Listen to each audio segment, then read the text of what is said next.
Hey guys, OG Albani here, bringing you guys our GG Inc. Tournament Swiss Battles. Now, what is GG Inc.? I don't think I've talked about it on the channel yet up to this point, but GG Inc. is a new, draft league circuit tournament scene, being mostly run by Ethan or Toxic, and the goal is to have buy-in tournaments. This first one was free, which is pretty cool. It's all on donor pools, but after this it's going to be buy-in tournaments where high-level draft league players can come in and hopefully walk away with a nice little bag and have an alternative tournament scene to just smoke on, which is cool.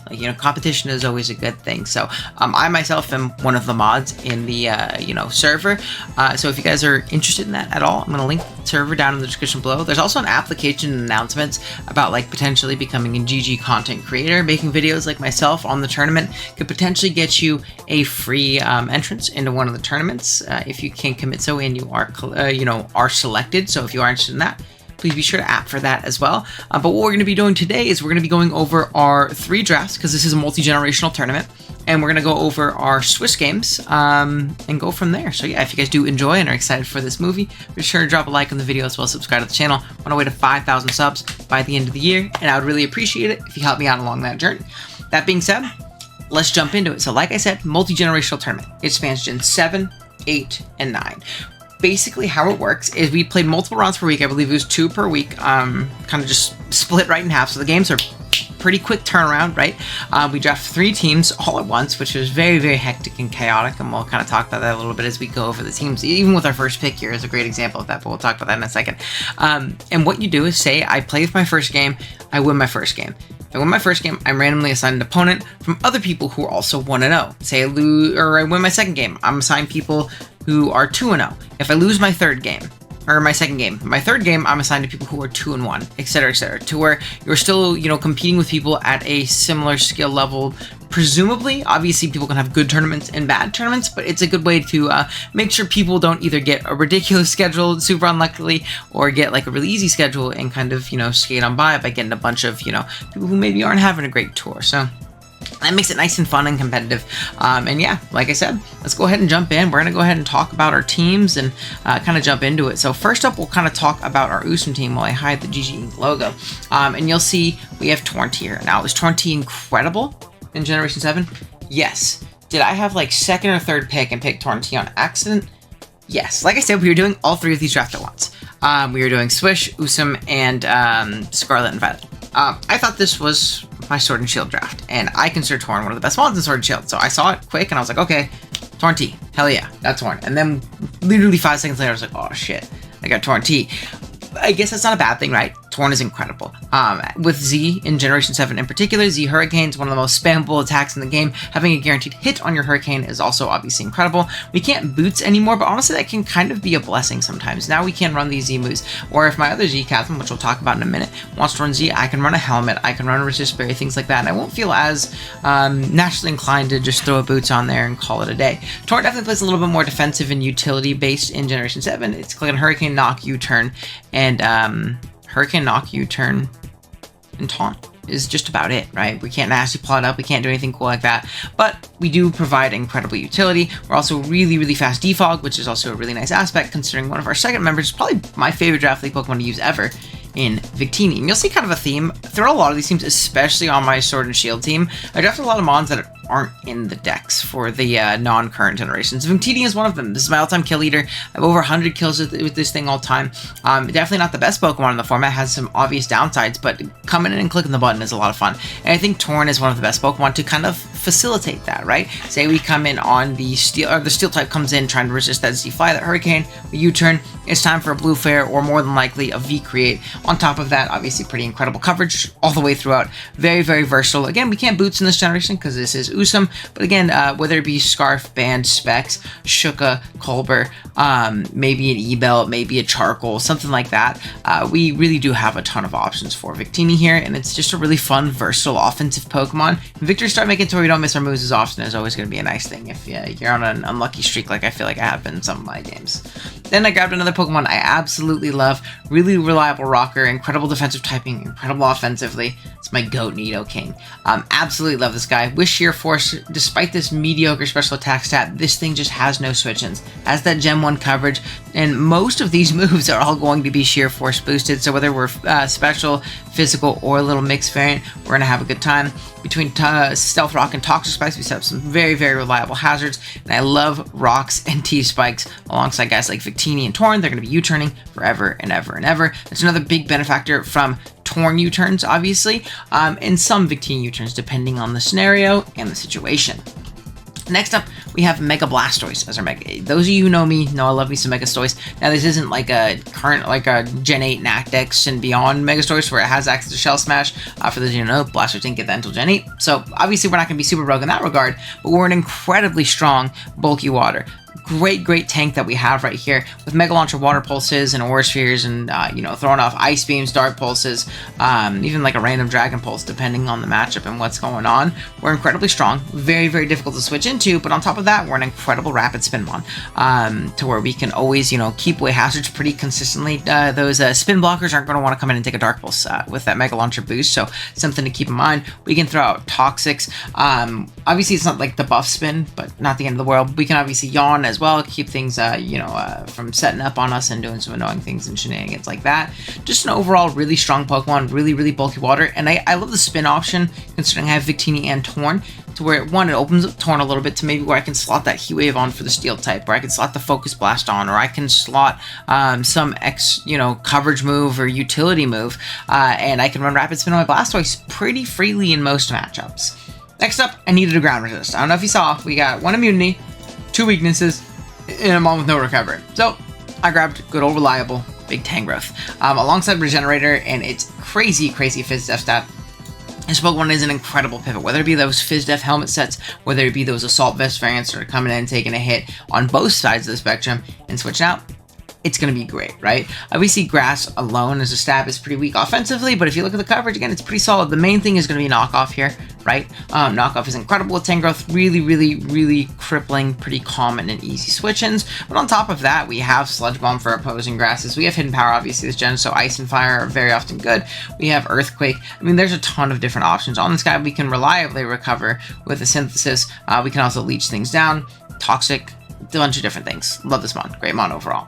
Then we went double poison. I know, sounds interesting, but I thought this Mon was here. It was pretty solid, and I love the hazards aspect of it. It's going to be Big Scolipede. This is going to be our second Z Captain as well, as it does have an offensive niche as well in this generation, especially alongside Swords Dance and Speed Boost as an ability, which is incredible, alongside 112. It also gives us a Pokemon right in between this Victini and this Tornadus speed tier-wise, so I love that aspect of it. Gave me Spikes and T-Spikes, again, taking that pressure off of Nidoking if I want T-Spikes in a matchup, potentially. But also the Spikes is the main thing, right? Torn, Victini, Nidoking, Blastoise, they all really don't have great switch-ins in the game in general, and if I have hazards up there pretty consistently, we're going to be in a good spot. So definitely like Scully in that regard. Specifically, like I said, we can also SD and sweep up with a speed boost and the SD boost and some kind of Z move, whether it be Poisonium, Buggium, Groundium, Waterium with Aqua Tail, Fightium with Superpower. I mean, there's some pretty cool options. It doesn't have the most coverage in the world, but it has coverage where it needs to. Even Throat Chop. Shout out to Mono Throat Chop. But yeah, overall, really great Mon. Love me some Scolipede. And lastly, I grabbed Big Boof. Actually, I really like this guy. It gives me a cool immunity and Sap Sipper, but on top of that, it gives me a really bulky normal, really solid low tier like AV, Spadef kind of guy. And my team is a little bit more Fizz Def leaning outside of guys like AV Torn, which is obviously really good this generation, and AV Tangrowth, but again, knocked off, it's kind of tough. So it gives me another, potential sponge and pivot to that. I don't have a Ghost Resist up to this point, so if there is a strong Ghost in a matchup, I have an answer for it, whether that be Aegislash, which was allowed in this tour. Obviously, we have to be careful of Sacred Swords and things like that, but we can account for that as we go throughout. Or even like, random Gengars and things like that. Blacephalon, Pokemon like that. We at least have something to pivot into them, right? Because, I mean, look at this team and look at one of those Mons. If I randomly run into them, it's not going to be a good time. So, that is going to be the USUM team. Let me double check, make sure. 3, 4, 5, 6, 7. Am I missing an USUM? I probably am. Oh! Dude, I'm tweaking. Big Kyurem is who we're missing.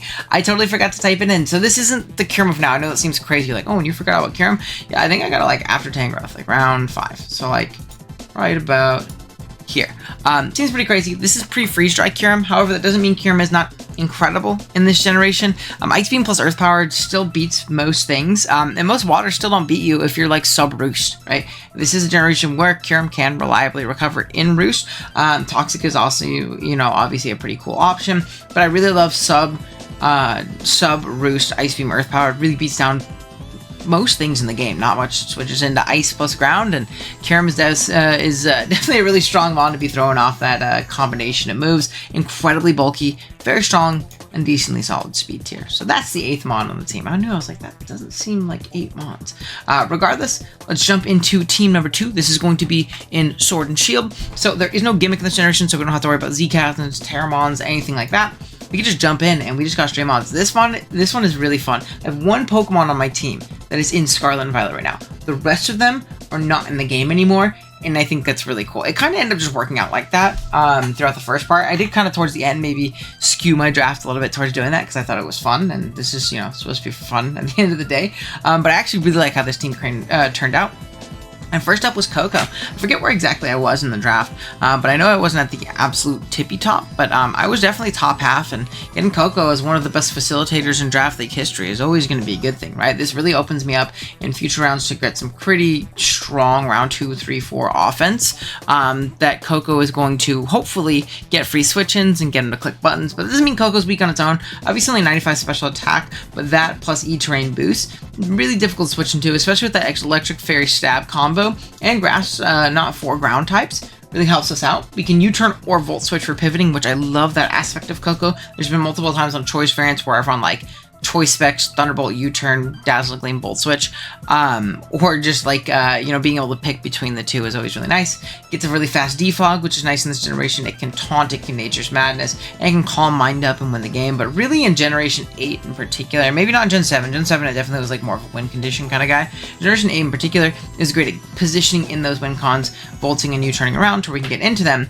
And speaking of them, here's a Pokemon I actually have never tried before in like a full league setting. So I'm actually really excited to be able to use in this tournament at least. In Kartana.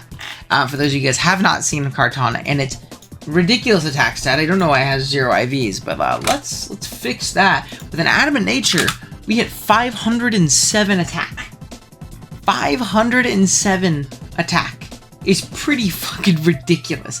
On top of a 109 speed tier, which is really incredible, whether it be with a Scarf, a Band, a Life Orb, an E-Belt, some kind of random Resist Berry, right? This thing is an incredible win condition. I really think that Scarf is most of the time going to be the best variant, especially because, yeah, do we have mons that switch into Leaf Blade plus Smart Strike? Yes, but do we have mons that switch into that stab combination that want to switch into a knockoff and want to lose said item? Especially Leaf Blade, right? Leaf Blade's most common resists are going to be fire and flying types. Those Pokemon are holding boots. I need to knock them off and have rocks up, and then they don't check Kartana anymore, because it's just too naturally strong. It is the best mon at setting up it's one of the best ones at setting up its own like win condition, or like its own snowball endgame on its own. So I really love that aspect. And we also have access to Sacred Sword, which is really nice. It's gonna hit those steel types that also switch in our dual stabs. And after a knockoff, they take a rock, or maybe a spike, whatever it may be. We Sacred Sword through them. Doesn't take a lot of chip to put a steel type in a Sacred Sword, I can tell you that. So really excited for Kartana. Haven't gotten to use it before. And I'm hoping it does really well for this team. However, we have our third pick is a Pokemon I've used many times. A lot of these Pokemon from Nat decks. Actually, I think this is the only one I've drafted that I haven't like used before on this team. But this is one of my absolute favorites, and it's gonna be Zygarde. I love this piece of shit, man. I mean, look at the bulk. Look at the typing. Obviously incredible. Now there is a downside in the sense that both of our ground type and our steel type do not have access to Stealth Rock. Not a good thing. But we can kind of, you know, facilitate our draft to maybe help us out with that a little bit later on. So you'll see, it's not the best aspect of our team, but it's definitely still fun. The main thing with Zygarde is just clicking 1,000 arrows.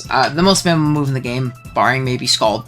90 base power, hits everything. You cannot be immune to 1,000 arrows unless your name is Shedinja, which I think is really awesome. This in conjunction with moves like Dragon Dance, Coil, or even just like sub-toxic protect variants are incredibly difficult to deal with. Most of the time you're going to lean into a much bulkier Zygarde, be very defensive instead of Coils and Dragon Dances, maybe both of them. I've seen multiple times Coil DD, and you just spam 1,000 arrows that way, or you can be one or the other, depending on how you want to go, because we also have great moves like Extreme Speed to work a lot of the time that DD is not needed, right? Could you imagine this guy in Generation 9 with Terra, by the way? I mean, I know he'd be banned everywhere, like Terra-wise, but could you imagine Terra Zygarde, whether it be Terra normal sets, going a little bit more offensive, or like defensive, like Water, Steel, Poison, you know, type guys? Oh my god, ridiculous fun. But I'm very excited to use Zygarde. I think Coco is really solid alongside of it, and getting it free switch-ins, potentially forcing in grasses too to get big chunks off with Dazzling Gleams, U-turns, maybe even a Volt Switch or Thunderbolt's going to do enough to hopefully chip it down. Same thing with Cart. If a defensive grass is coming and they want to check Kartana, you're not checking Zygarde, so it's kind of a little bit of an overload principle. But I do want something that beats like the main thing that beats Zygarde in those ground resists next, and that is going to be Buzzwole. Another Pokemon I absolutely love. I mean, we're drafting all the Ultra Beasts. Fun fact, we have another one later, so stay tuned, baby. We still got another one. I love this guy, whether it be offensively or defensively. It always does its job. Most of the time, it is going to be more defensively, and I love Sword and Shield because I can play a lot bulkier with this team. You'll see with the next couple of picks. This kind of like bulky offense playstyle, I feel like maybe it might not be the best in Generation 9, but I think in Generation 8, this team would be very good. Minus the hazards issue, but actually, no, we patched it up pretty well. But whether it be with like, you know, like I said, offensive, Choice Scarf, Choice Band, I've even seen Life Orb Buzzwole go absolutely crazy. Or whether it be like defensive variants with a helmet, with a resist barrier, or whatever it may be, it can also bulk up and win. It's just going to be a great Pokemon overall. Love me some Buzzwole. Then, again, we need rocks. Really need rocks.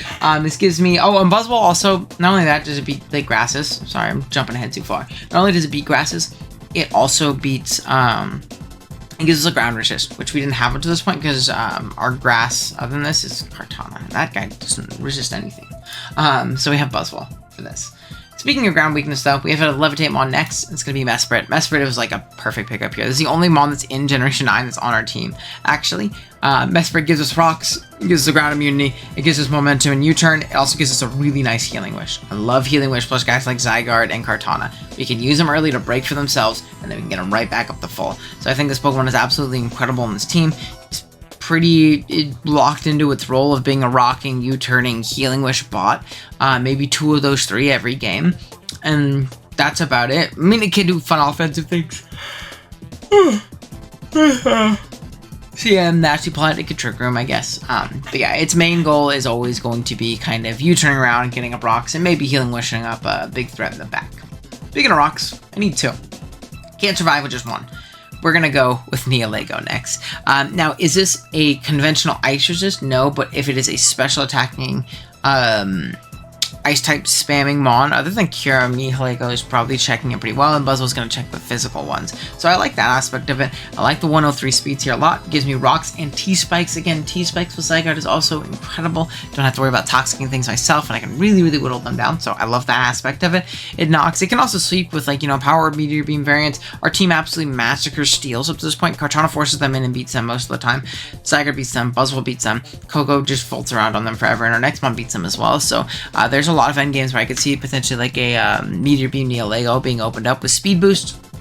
That's really cool. The Triple Ultra Beast team in Generation 8 is a lot of fun. No, it's not Gen 7 where they came out, but I feel like they're almost more impactful in Generation 8 draft anyways, so I think it fits. I think it works. But speaking of conventional Ice Resist, we do need one. Grab Jellicent. For those of you who watch our Oras run, you know that I grabbed Jellicent in the Oras run recently.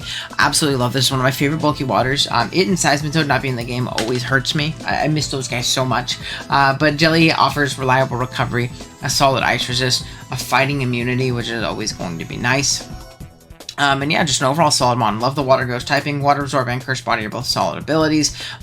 Pretty decently offensively too. I like 85. I like the 60 base speed too with Taunt. Really dealing with a lot of fat things and whittling them down. We can also Nightshade things down for consistent damage output. We can Willow Hex. We can recover or Strength Set for recovery. I mean, this thing, it really does do it all. Love Jellicent. I mean, with any more base stats, it'd be broken. Like, this guy's awesome. Then lastly, for like 1 point, we got Wigglytuff. Didn't have a fairy up to this point. This gave me Wish. It gave me a Ghost immunity. There isn't many in Swish, I don't think, so I think we're okay. I don't think they all have Spectre. Valence picture. Scarlet and Violet. So I don't know. It gives me an immunity at the very least, to where like Scarf Shadow Balls don't smoke through me. It gives me a fairy, so that Scarf Dragon Pulses and Specs Dracos don't smoke through me. And it gives me another rocker. Do I think Wigglytuff is going to come to any games? Probably not, but usually the 1-pointer doesn't, and it was the best one that fit, considering the top 7 that we had and how expensive we had to go. So I'm here for it. I'm happy for Big Wiggles. If he could ride the bench to a championship, I'm sure he won't be upset. And then lastly, we have Scarlet and Violet. This is a generation a lot of you are probably most familiar with at this point. Not my favorite generation, but at least a generation I'm probably most comfortable with at this point, because I've played the most of it over the last, 2 years or so. And we have a really fun team here. So the way that Terra works in this is we got 2 Terra captains. I don't think there was a restriction on the points. We got 2 of them. As long as we were able to pay the Terra tax, we didn't have to only have them under. So I have 2 pretty awesome ones. And the first of which is going to be our first round pick, and Terra Latios. I've used Terra Latios, and I think the mod is insane. Really, really broken, especially alongside Calm Mind and being fat setup variants. But where Latios I think is really cool and why it's typically banned a lot of the time is it can do those defensive Calm Mind things, albeit not as well as Latios can, but it can also be a nuke offensively. I mean, this mod is really, really strong, especially with the addition of Luster Purge to its moveset. Flip Turn for some momentum, which I initially wrote off. I remember I shit-talked John a lot for him being hyped about solely Latios, but I've seen a lot more application in games, which is pretty darn cool. So yeah, we have that aspect to Latios here, which is definitely really, really cool. I'm taught of being able to tear defensively, tear fairy, tear steel, tear poison, whatever it may be, and trying to win the game that way. So I'm really excited to use Terra Latios. I think it's really broken. There's no thought process in drafting it other than drafting it because it's really strong. Next up, we got Meowscarada. I think it accents pretty well with Latios offensively. Beats a lot of things that Latios does not appreciate, or a lot of things that Latios does not appreciate and Meow doesn't appreciate. You got to pick to be Fizz-Def or Spur-Def, and Meow's going to punish you. Love how fast this thing is. Love the fast offensive spikes, though we do get a better spike set later to kind of open up that variant of Meow, so we can kind of just click buttons. But really, we're here to beat Protean. Click, choice, bend, knock off, flower trick, sucker punch, triple axle, U-turn, low kick, play rough, whatever it may be. We're here to click the button, which I think is really cool. I'm definitely a big Meowscarada guy. I haven't gotten to use it in a while, but this Pokemon has been seeing insane traction lately. Even Thunder Punch, which is so funny. I always forget it gets that. This one has been picking up pretty insane traction lately, so yeah, I'm here for it. Even gets tricked, dude. I mean, this thing's... Dude, Weavile, never go outside again. You suck. But next up, we have our second Terra Mon. I don't expect to Terra very often, but I love the option of doing so, and it didn't cost me that much extra points. There wasn't anything else I wanted. And I love the Pokemon in general, and it's, of course, gonna be Big Iron Hands. I love it with Latios in the sense that it beats Dark types that Latios doesn't appreciate. I also just love the defensive and offensive application of Hariyama. I do love that guy too, but this is just the better version. Whether it be Assault Vest variants, whether it be SD variants with a LUM, with a resist berry, with a weakness policy, the things this thing can do are pretty darn insane. I also love Iron Defense Body Press variants. There's definitely some, cool value in that. Really, it's not the most insanely, fun mon to look at though, like in what it does. It's not like running a different variant every single week in a different crazy set, but it is going to be damn good at its job. It's going to do what it's supposed to. It's never going to die in one. It's going to kill things with that crazy attack stat. Next up is another one of my favorite Gen 9 mons, and it's going to be Klefki. I love the para. The Prankster T-Wave in this generation is really nice for Mickey variants, or forcing Terra Electrics and Terra Grounds. At least kind of opens up my opportunity a little bit better. Actually makes the next one on our team really better. But I love the screens aspect alongside this Latios, alongside Iron Hands, which is really cool. I love the Prankster Spikes, Foul Play, all these cool things that Klefki can do alongside an incredible defensive typing. So I'm big on Klefki. Love this mon. I've drafted it a million times early gen. Haven't drafted it in a minute, but I'm glad we have it now. Next up, we got Mamoswine. Big Mamushka, my goat. This guy is here to be our Stealth Rocker, our first and unfortunately only one. See, all these teams do have flaws and holes. I won't lie and say they don't. But it's going to be our main Stealth Rocker, our only Stealth Rocker. We do have double spikes though, which is nice. On top of just being fucking strong. Gives us a ground, gives us a button to click, and Ice Quake. What the hell? Earthquake and Icicle Crash, Ice Shard. A bunch of different options in that regard. Knockoff, which is obviously great. Oblivious and Thick Fat are both incredible abilities on it. He's here to click buttons. It's pretty darn simple. Need a ground, need a rocker, and I want to use Mamoswine. Next up, time for some roll compression. I wanted an additional fairy resist. I needed a water, and I didn't like the idea of potential T-Spikes being up for Iron Hands at the time. In hindsight, I don't think it matters for my team in particular, but I do think that the rapid spin matters for my team a lot, and that's going to be Tentacruel up next. I think that this is still overall the best pick for me, opposed to like maybe something like a Blastoise, just because of the fact that this does give me an additional Fairy Resist and a Grounded Poison, so it's like more bang for your buck, you know, and a better Spadef Wall, which is pretty cool. But yeah, I also love this thing this generation. It's Pokemon that won championship with us in BBR Season 8, and I'm always down to draft it as my water. Love flip turning around, love spreading knockoffs, love just being a general nuisance, spreading some poisons around, and keeping hazards off the field. It's very simple. Again, it does what it does, with either it being an Assault Vest, Black Sludge, or a potential, what do you call it? Resist Berry, and it's going to do it well. It also really kind of pivots into opposing water as well, which my team didn't do up to this point. It was really only Latios, and I don't want to use Latios in that regard, so getting Tentacle here was really nice.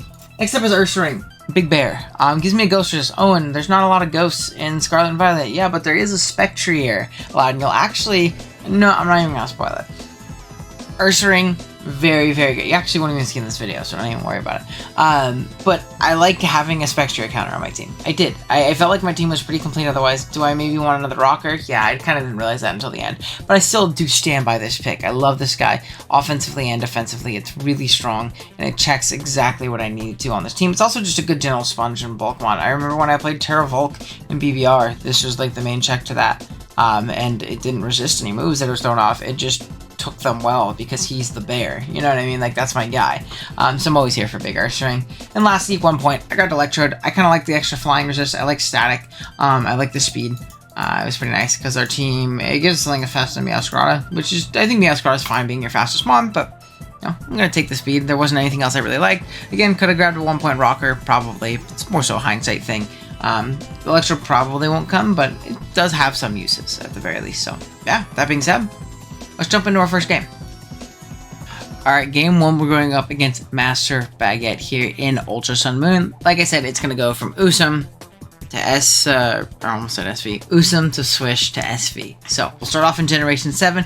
You see a pretty fun-looking squad on the other side. Heatran, Celesteela, Mega Swampert outside of Rain, which was very interesting. But with some other big threats like Kyurem, Hawlucha, and Muck. Now, thankfully, we are not playing Z Celesteela, which makes everything always much, much easier. We are, however, playing a Z Kyurem, which is a big, big threat. We're also playing a Z Hawlucha, which I'm actually not too worried about.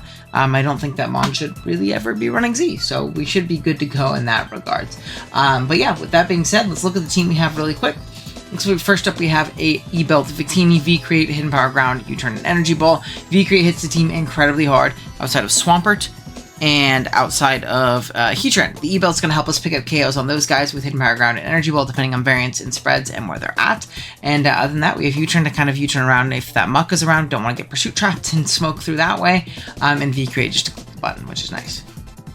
Then we have a Life Orb, Nidoking. We are Earth Power, Thunderbolt, Stealth Rock, and Focus Blast. I believe we are Focus Blast because there was also like a Porygon on the bench, like a Porygon 2, and it nukes Kyurem on a switch in, so that's obviously nice. And other than that, we really don't need anything other than Earth Power and Thunderbolt if you look at the team.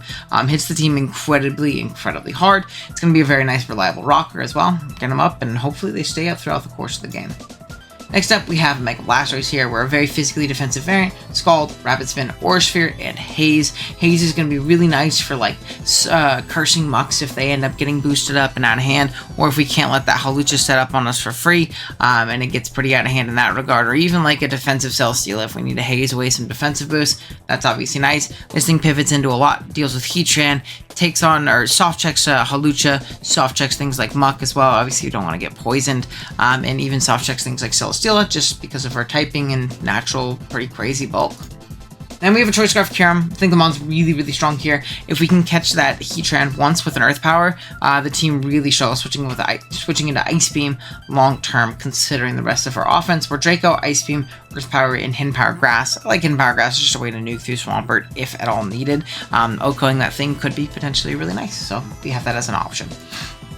Then we have a Flyinium Z Torn. We are Hurricane, Heat Wave, Knockoff, and U-Turn. Flyinium Z is going to be basically a reliable way of guaranteed hitting Hawlucha with a Z Hurricane. Other than that, we're kind of knocking items off. Heat Wave is nice for Pokemon like the Celesteela. Knockoff is incredible for Heatran. If we can knock off that thing's leftovers and rocks her up, it's not really a reliable switch into us. But yeah, most of the game we're probably just going to be knocking and U-turning around if I had to, guess.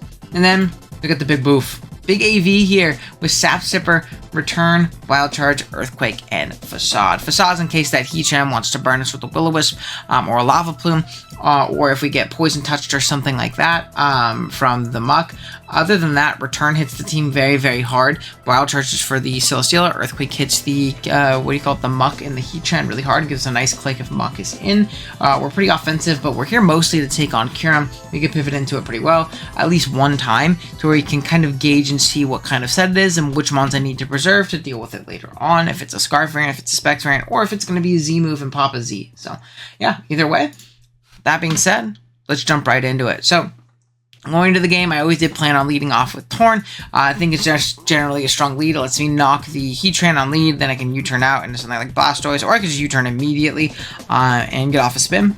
We do see a Swampert lead though. Either way, I'm fine with this. I am just going to go ahead and U-turn immediately, get a little bit of chip, as it does Mega Evolve. We go into Blastoise as Stealth Rock. Oh, no, Ice Punch pops. Sorry, I lied.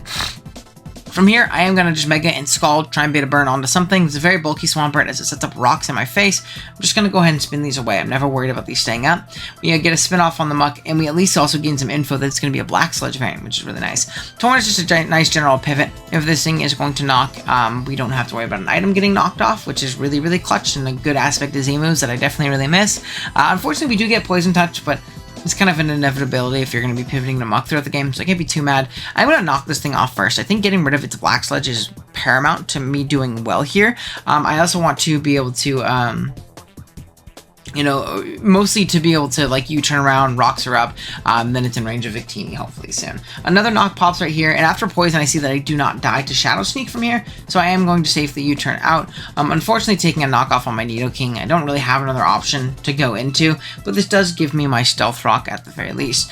Out comes the Celesteela, expecting my Earth Power. I'm going to pivot into Victini, as unfortunately, we see a Leech Seed come out. So it's going to be a fatter Leech Protect kind of variant, as we do see it Protect right here as we pivot on to Tornadus. I wanted to cover for Earthquake in case, it was like an Aqua variant and it lived a hit in that regard and killed me with an Earthquake. That would not be good value for my Victini, who is very, very strong here, and an Ice Resist for a Scarf Kyurem potentially.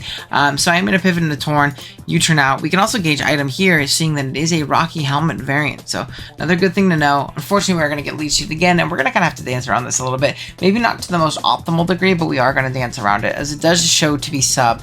I was hoping it would just throw off a Protect here, or even potentially like some kind of Energy Ball, and I know I can get into Victini and blow through this thing with an extra belt boosted V-Create.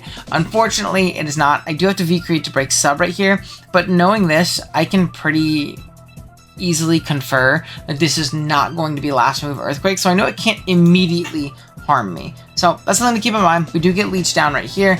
Mega Blasters are going to come out next. They do have to Protect here, as they do Scald this next turn, and thankfully grab a Burn, which is incredibly, incredibly nice for me. I do take a little bit more chip, but this thing is going to be super neutered. It's going to be really hard for it to sub down. I pivot out into Nidoking hard here, basically as a sack, just to kind of get a free switch into something else, but I end up living the Air Slash, so it's supposed to be last move Air Slash, which is nice.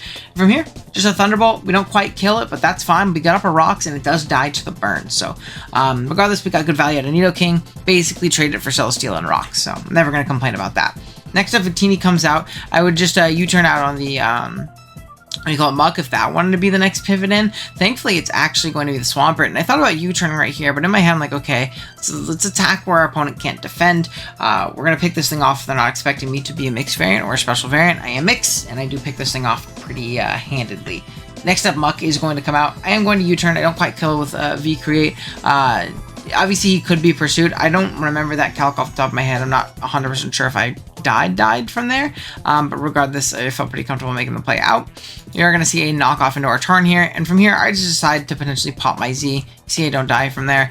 Just to get off as much damage as I can before going down and getting into our next Pokemon right here. Blastoise is going to come out because nothing really deals with it, right? And the main thing is I want to make sure Hawlucha can come out and set up on me for free. Kyurem does that, but it allows in Heatran. They don't know that I'm Scarf, but I am. Victini, I don't actually have a move to guarantee to Oko that thing, depending on how bulky it is, or if it's a bulk up variant, whereas my Blastoise has Scald plus Haze, and I know I can potentially, at least punish it in that regard. Kyurem is going to be the next switch out.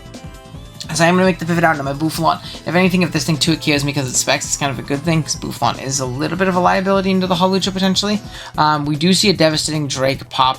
Doesn't do quite enough to kill me, and they're going to pivot out this next turn hard into Hawlucha, which is incredible, as they do 69% with a return right there. Obviously, Wild Charge would have killed, but kind of hard to make that read. Didn't think that's what was going to happen. Drain Punch pops and kills me. I'm going to go into Kyurem right here. This could be Scarf. A Scarf Drain Punch does not kill me. Obviously, I'm a Kyurem, and I am at full.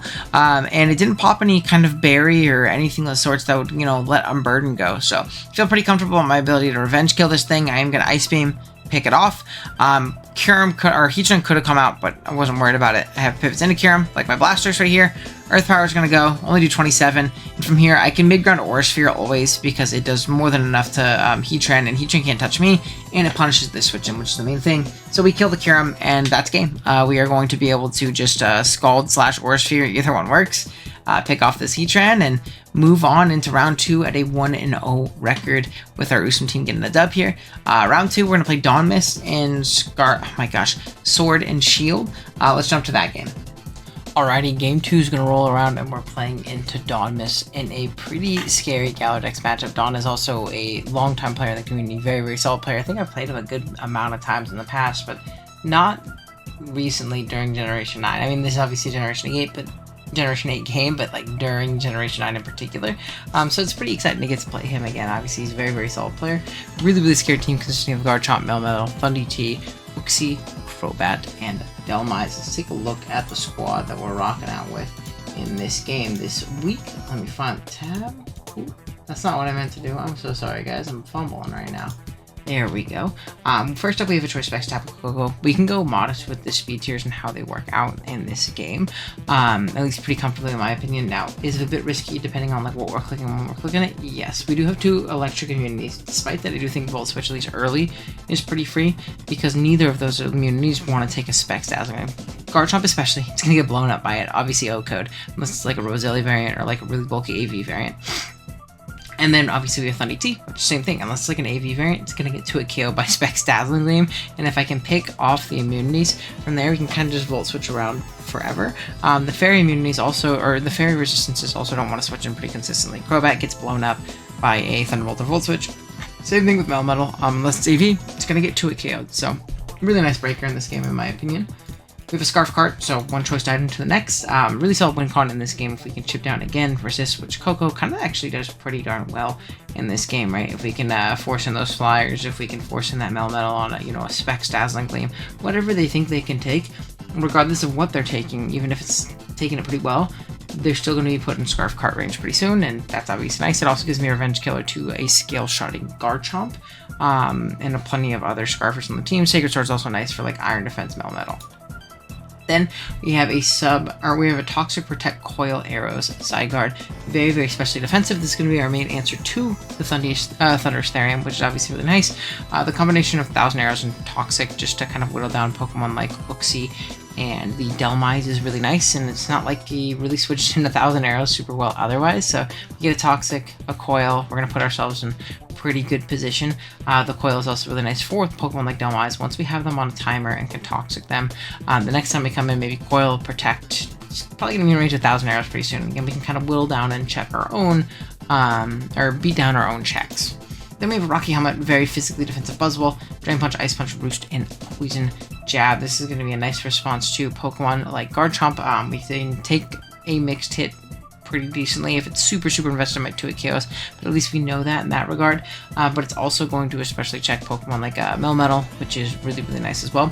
Check Pokemon like Delmise, which is also really nice.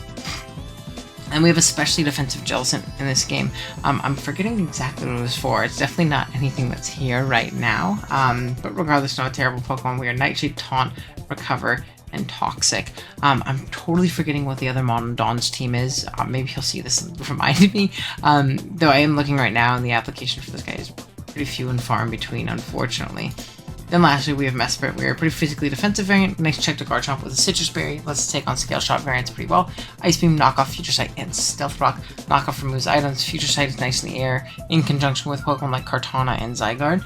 A lot of really awkward switches and playing around that, as the Psychic just really don't appreciate switching into those Pokemon, and the Resist to those Pokemon don't really appreciate switching into a Future Sight. Big examples like Buzzwole with Crobat. Also, if Future Sight's in the air, it makes them like Koko much more threatening because Psychic Resist don't want to take an electric move in Uxie and Melmetal. So yeah, with that being said, let's jump right on into the battle. We are going to go ahead and lead off with our Mesprit into the Dhelmise. Unfortunate lead for us. We obviously want to get our rocks early, but this is probably the worst Pokemon to get it on. We do get a pivot out into our Buzzwole, and I'm going to click an Ice Punch here. I could have roosted and got back up to full, but I figured forcing some damage on Crobat would be nice in case it was a variant that could not fit Roost. Or just to kind of gauge damage and see what we're rocking with and help out Kartana just a little bit. So we do Ice Punch here, only do 42, which shows me it's pretty darn bulky. Thankfully, though, as we take Helmet Chip, we do get a freeze here, which is really, really going to cripple this Crobat. I make a double out into my Tapu Koko, hopefully taking advantage of said freeze.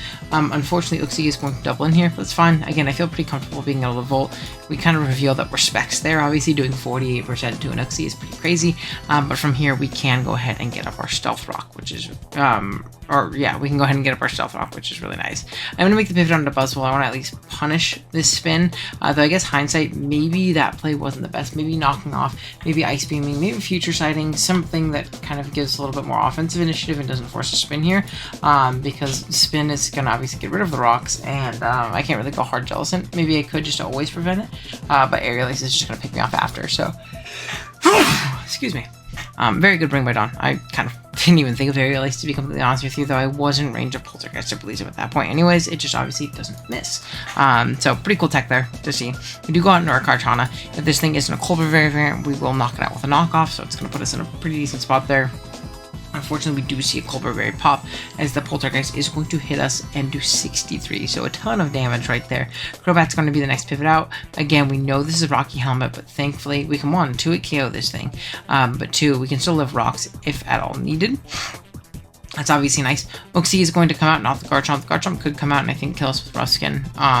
If not the next turn, it would, and we wouldn't kill it with the +1 knockoff. But Uxie comes out, this kind of screams that it is going to be a Colbur variant, but I figure it's probably better to get a big hit off on this, just in case it does throw off a random Thunder Wave or a random knockoff, whatever it is. What's on my team in the back does not want to take the hit, so I figured kind of giving up Kartana as that end game, win con potential was probably the move. I just to be very careful on Scored Stance, Scale Shot Garchomp, and potentially like random like Scarf Thunderous and things like that I could obviously otherwise knock off. And here we don't die, or we don't kill it, and we do die to the foul play. Next up, I'm going to get out into my Mesprit. I do get up rocks right here, just because, again, I don't think the Dhelmise is ever going to get the opportunity to spin them away. The only Pokemon that's faster than is my Jellicent. This Pokemon is also dead to rocks and entry, so if we want to get a slow U-turn out, it's dead upon switching, which is obviously very nice. Foul Play is going to do a decent little chunk, and then from there, I am just going to go ahead and knock off, kill this thing, and force in the next Pokemon, which is going to be a Melmetal. I decided this is probably my best course of action, just knock this thing off. I'm especially defensive Jellicent, and my Buzzwole is dead, so I don't really have a great switch into Melmetal at all, as the protective pads are going to be knocked off, but we do, thankfully, even through crit, live 2 double Iron Bashes due to our Citrus Berry really helping us out in that regard. This is going to allow me to throw off a big Future Sight this next turn, to potentially put a lot of pressure on whatever wants to come in afterwards. Jellicent is going to be my switch of choice right here, as I do go for a Nightshade, and Thunder Punch is like 70%. In hindsight, I'm wondering if going into something like Zygarde was a little bit better of a play, because while I don't necessarily beat Garchomp, I can take a hit from Garchomp, which is nice for my Jellicent, right? And taking this hit basically kind of gets me nothing out of this Future Sight turn, whereas opposed to going into Zygarde, I could potentially coil up on a Dhelmise sack, which could be really, really nice, and after a coil, obviously, I'll take the hit from, Melmetal a lot better. Even if it is going to be like an Ice Punching variant, we do take that hit pretty considerably well, and what that'll do is it'll allow me to kind of really exert a little bit more offensive pressure, and if we can get some damage off on the Garchomp afterwards with this 1,000 arrows, because we don't die to a Scale Shot, whatever it may be, I feel like it just might put me in a little bit better of a spot, but regardless, it's fine. Now, I mean, I guess we're kind of analyzing this game mid-game, right? I think it's good to kind of do this in your games. I don't think that's actually true, because I think if I do go Zygarde and I take that Melmetal hit while I do, it does really open me up to a Thunderous endgame. I do, like, pretty much just lose to that Pokemon immediately. So yeah, I think my play in going Jellicent was kind of a necessary evil, unfortunately. We're going to Nightshade one more time, pick this Pokemon off, out into Garchomp they go. Again, kind of in a tough spot if it is a Scale Shot variant. Thankfully it wasn't. I did Toxic there just to kind of put it on a timer, I guess. I mean, but if it was Swords Dance, Scale Shot was in a bad spot. If it just Scale Shotted, I can go into Zygarde and revenge it afterwards. If it's Swords Dance, I think I had to make the hard Coco play or I lost the game. And even then, I could just lose the game if the Earthquake can call me. But thankfully it wasn't. It was just Life Orb Earthquake. We're able to go into our Coco here, pick it off with the Dazzling Gleam, which is awesome. Next up, Melmetal is going to come out. I really only have one play, and it is going to be going out into Zygarde. The only unfortunate thing is I need to be able to kill this Melmetal if I want to be able to, you know, win the game with my Zygarde. Unfortunately, Coil isn't going to get me out of range of this thing, so I am just going to go ahead and 1,000 Arrows. It's unfortunately not enough to pick this thing off. It is just a little bit too bulky, and what that means is that because I'm not healthy enough to take a Thunderous hit, I can take out this Melmetal, but Thunderous is going to come out, and it is going to hit me with a Scarf Sludge Bomb, and I am going to lose the game. Again, if I'm in with Zygarde, at least I think I guaranteed win the game if I can kill that Melmetal with Zygarde. Just didn't have any way for forcing any more damage on that thing. My Helmet Buzzwole would have been great, but the Delmice lured that thing and took care of it aptly, and it really let Melmetal run wild, and unfortunately we do take a loss here in round 2, which is tough, but we got plenty of rounds for a reason. Basically, as long as we don't lose more than 2 games, we can move it on to top 64, and that's obviously the most immediate goal we have set out for ourselves. So let's go ahead and jump into our next game in our 1-on-1 bracket against Tremono in Scarlet and Violet. Alrighty, like I said, round 3, we're going up against Tremono in a... I think we've played Tremono before. I want to say in like OLT in the past I've played him. But in a Scarlet and Violet matchup where we're going up against some Hard Sun. Really, really scary team. Again, like Hard Sun, as hard as Sun can possibly get. Bricked up Sun. Really, really scary offense though. We have mons like Orthworm, Terra Venusaur, Torkoal, Terra Walking Wake, Chi-Yu, and Great Tusk. So lots of photosynthesis boosts, lots of chlorophylls, and lots of scary mons. Though I do think we have a pretty cool matchup.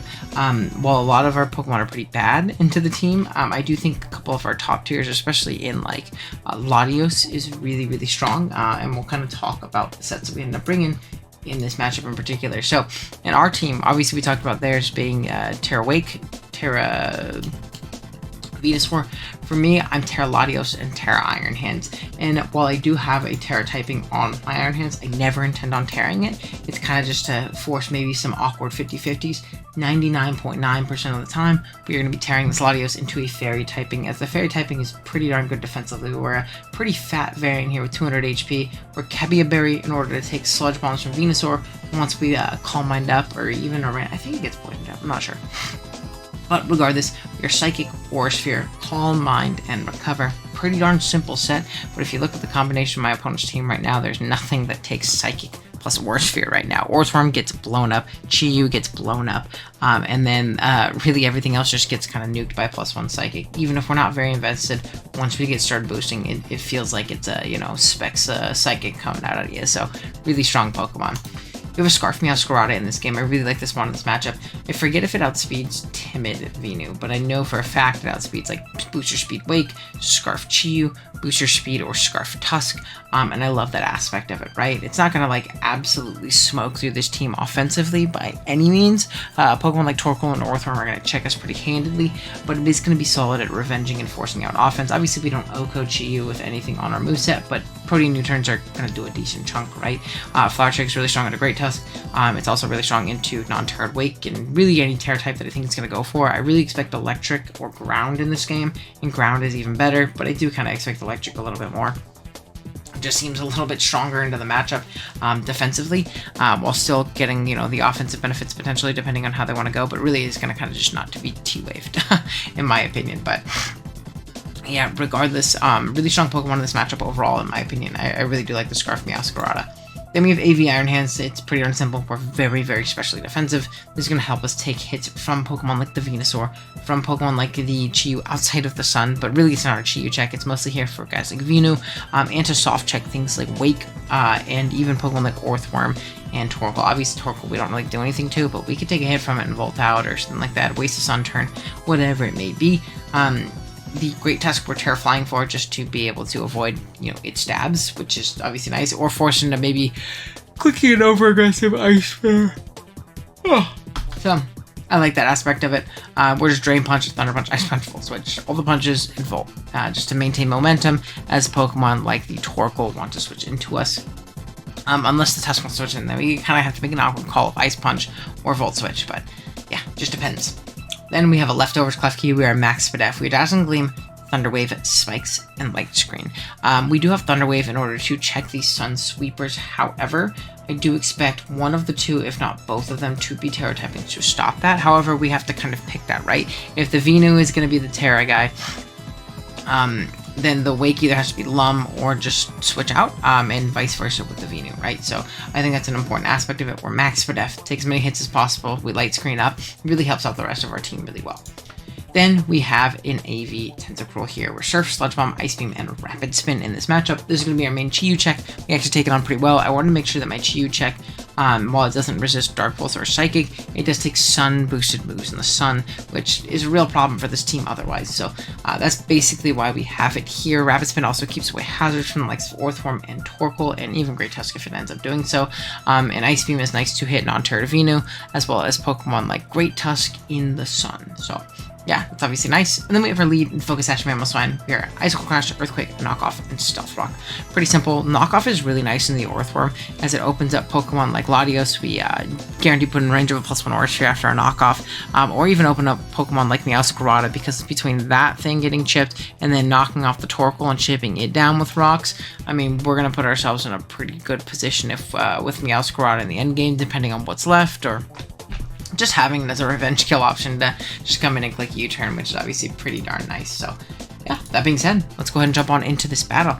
We are going to see a Torkoal lead into our Mamoswine. Beautiful for me. We're just going to go up and get up our Stealth Rock. If they want to stay in and like lava them, I get a big Earthquake afterwards. Even if they burn me, I shouldn't die just because I'm thick fat. Out comes the Orthworm, as I do knock off and get rid of its leftovers. Stealth Rock go up, and I feel like I can at the very least get off a spin with my Tentacruel later, so I can keep that Sash around as a nice means of revenging something like the Venusaur or the Wake if they get weakened, and rocks are going to help that, obviously. Great Tusk comes out, I pivot on my really bulky Latios as a Life Orb. Rapid Spin comes off. However, this is basically max HP Life Orb, because it is booster speed. So this is basically a +2 speed on the Tusk. Thank goodness it wasn't booster attack, because it'd be really strong right now otherwise. As I do Terra Fairy this next turn, Ice Spinner's going to pop. Only do 33 because I'm bulky as hell, and I do pick this thing off with the Psychic. So big threat gone immediately. Torkoal's going to come out next, and I figured this was some pretty interesting positioning, because this is going to allow me to get a recover off. I don't have to worry about this thing toxicing me. It's Generation 9. And while I might not be able to set up on this thing if it's Yawn, which you're going to see it is Yawn, as I do recover up, I do get my Latios back up to 84, which you're going to see is pretty darn nice, right? If like a Chi-Yu came out, I kind of had to respect Scarf. Same thing with Wake, could potentially force me out if it's Scarf, whereas this doesn't do that. So yeah, we're going to get on the Tentacle on Chi-Yu, get off a nice Rapid Spin, also show that we're faster. So this is like a max HP or like no speed variant, or very little speed, as we are only rocking out with, what was it? 152 Timid, so I didn't expect to be outspeeding this thing, to be honest with you, but I'll take it, especially after a Rapid Spin. Rapid Spin, get a Sludge Bomb Poison, which is incredible, get another Sludge Bomb off before going down, and wasting out the Sun completely, so the Torkoal has to come back in if it wants to. Torkoal is going to come back in on my Meowscarada as I went into this to revenge this.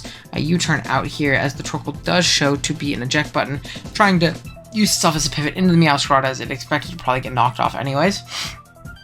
And so I think it's pretty valid to get into the Sunbreakers. We do see Walking Weight come out here. It is going to confirm to be booster speed, but again, that's fine. I'm going to take my Protean U-turn damage off, which still does about 30%, and then get out into my check, which is going to be Klefki, as it eats up a Draco Meteor, not affecting it. The next turn, I am going to Light Screen. We saw that this was Terra Electric. I guess I did kind of forget to mention the Terra typings. We saw it was Terra Electric, and I believe Terra Fire on the Venu. So maybe it was Lum Venu. I'm not 100% sure. I don't know if we ever see item. But yeah, we're going to get up a Light Screen here. Does absolutely nothing. I get up a Spike this next turn. just to kind of chip down the team, and I noticed this thing isn't really threatening to me. I'm stalling out sun turns, whatever it may be. But then I realized, I'm like, okay, I'm tired of my Latios. Draco can't do anything.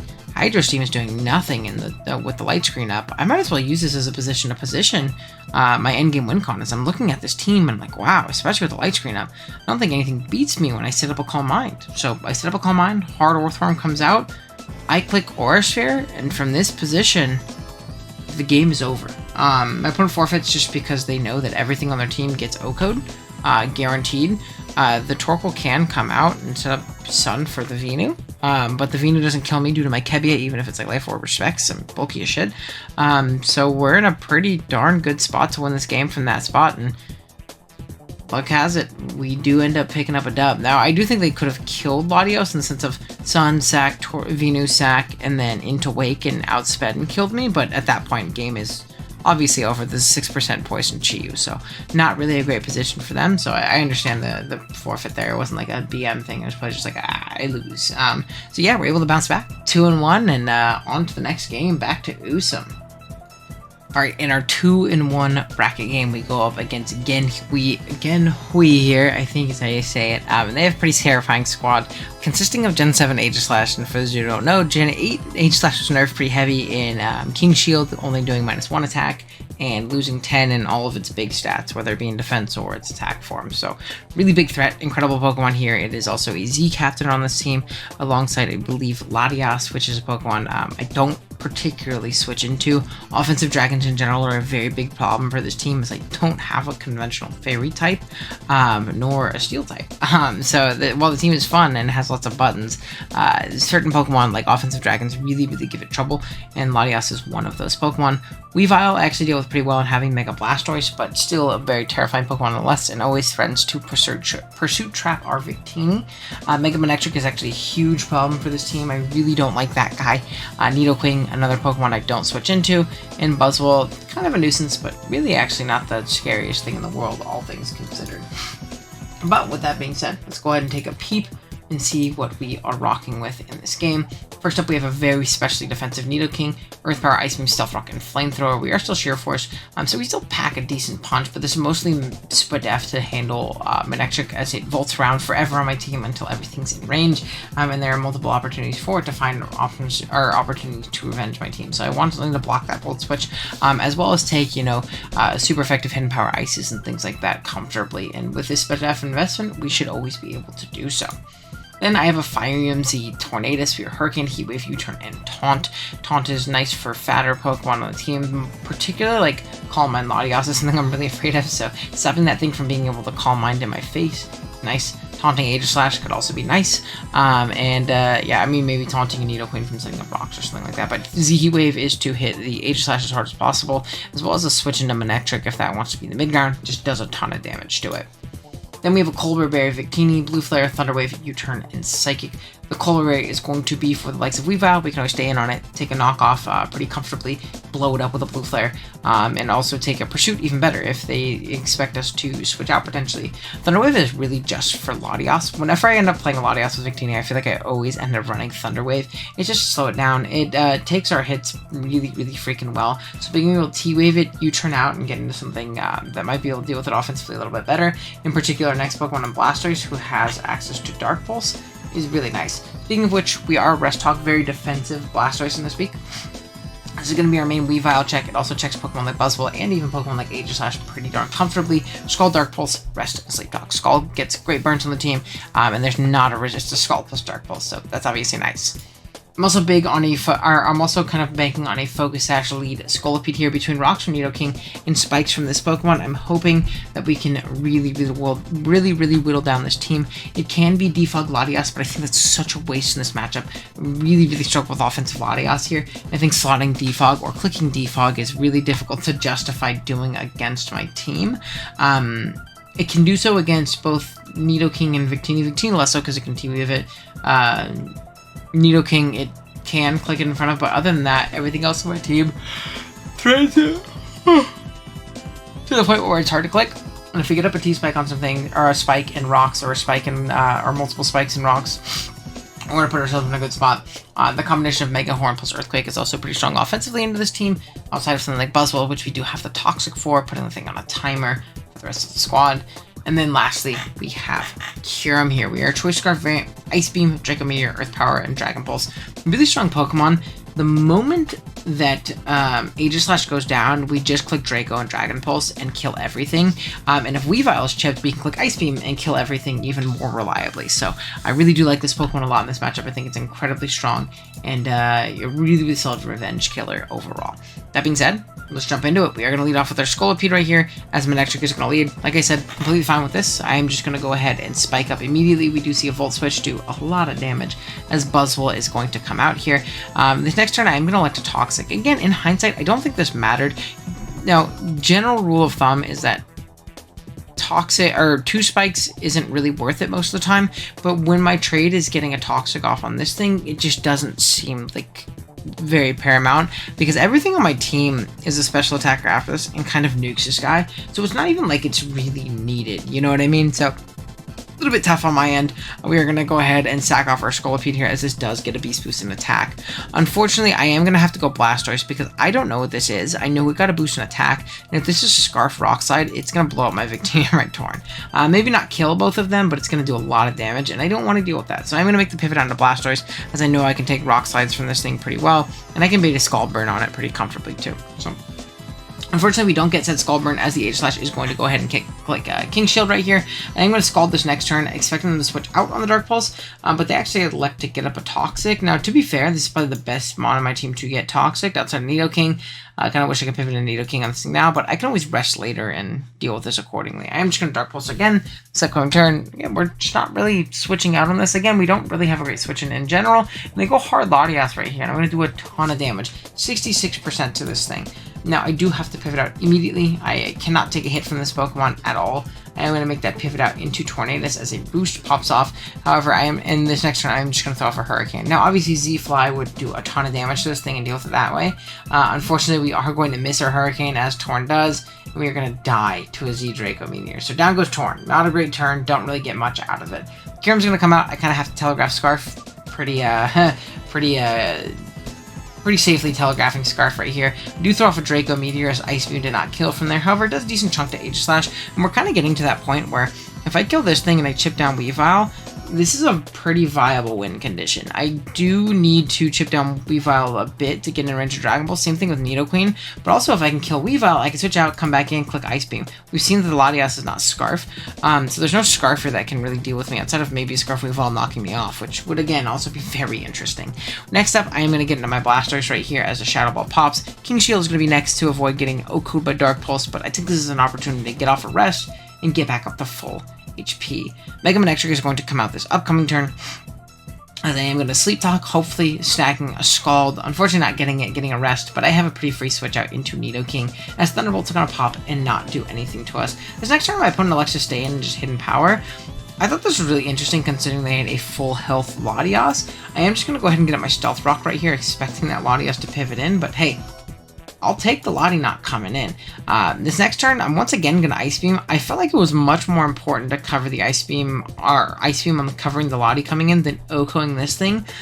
Because what Ice Beam does here is it's going to put in range of like Kyurem, really anything on my team, and prevent that switch in for free, which is nice, where we can at least force a Roost on Lottie afterwards, right? And maybe get a free switch into Victini or Kyurem. This next turn, I am going to go into my Kyurem as another Hidden Power drops, and again, I'm completely fine with this. I am just going to go ahead and Ice Beam once again. To make the Aegislash pivot, I wanted to cover for like a really aggressive psychopathic Latias or something like that on our Earth Power.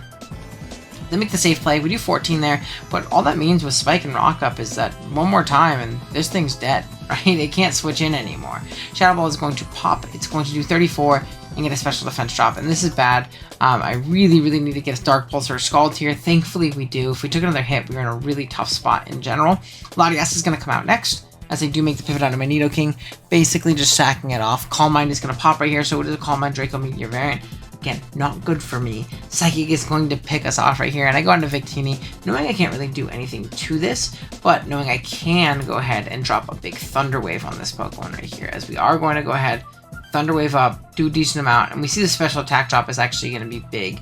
Being -1 means that I can go into my Blastoise pretty darn freely. I have burned 2 sleep turns. I do get crit immediately, but thankfully, due to the para, we are able to rest it off. But the crit in this for Def Drop is really, really bad, because otherwise we'd be able to comfortably take this thing on.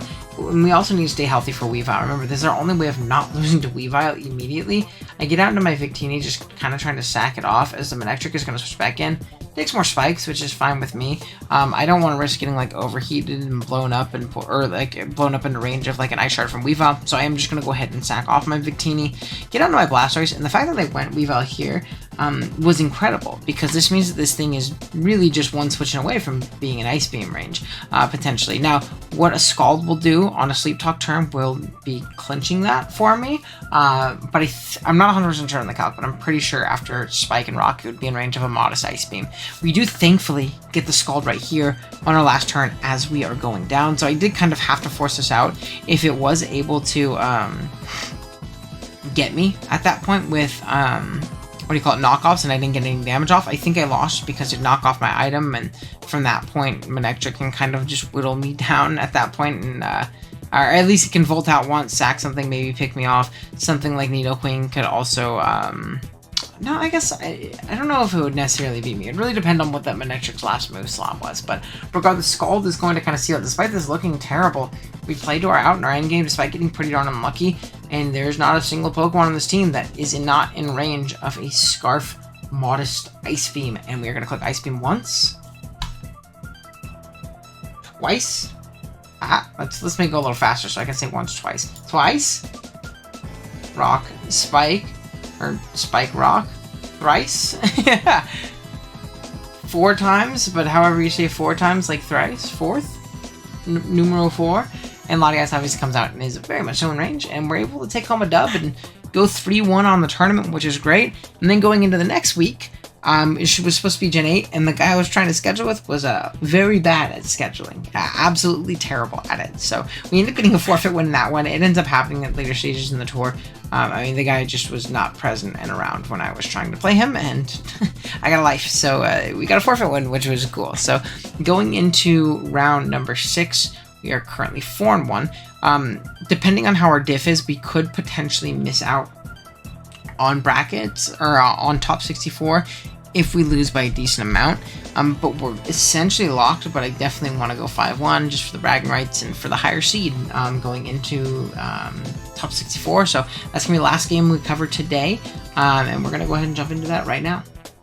All right, our last game of, I want to say bracket, Swiss is probably the better way of saying it, against PKM Adam or Pokemon Adam. He's a pretty terrifying squad in SV here, consisting of Darkrai, Terra Latias, Ursaluna, Scizor, Pheasantipede, and I think Terraman, if you want to say as well. I'm not 100% sure. I know it's Terra Latias, though, for sure, which I think is even better than Latios, which is pretty scary. For some reason, I can't find the page to this team. I remember pretty much everything as the game just happened a little bit over a week ago, so I can kind of run you over our sets right here.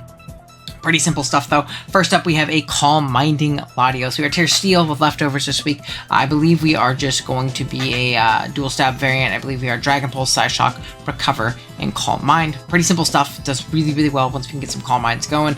Love the Tear Steel aspect. It's going to allow me to set up on Pokemon like Pheasantipede really well. Check Pokemon like Latias really well. And the Tear Steel plus Levitate lets me soft check Ursaluna. Obviously, Fire Punch does a lot, and Facade still does a lot, but we can at least pivot in on it, which I think is nice. And Akadoka.